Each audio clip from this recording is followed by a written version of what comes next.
ભાવનગરના આડોડિયાવાસ દીપક ચોક પાસે access scooter પર રામસિંગ રતનસિંગ રાઠોડ ઇંગ્લિશ દારૂનું વેચાણ કરતો હોવાની બાતમી એલસીબી પોલીસને મળતા રેડ પાડીને એક્સેસ સ્કૂટરમાં રહેલા 2 થેલાઓની તલાશી લેતા તેમાંથી ઇંગ્લિશ દારૂની કાચની અને પ્લાસ્ટિકની નાની બોટલો મળી આવતા તેની કિંમત ₹2563 ગણીને રામસિંગ રતનસિંગ રાઠોડને ઝડપી લઈ ઘોઘા રોડ પોલીસ સ્ટેશનમાં ગુનો નોંધાવી આગળની કાર્યવાહી સોંપી હતી.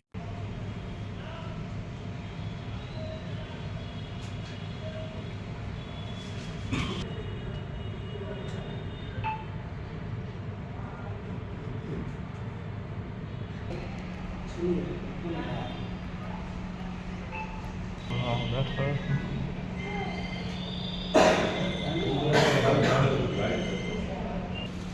Come on.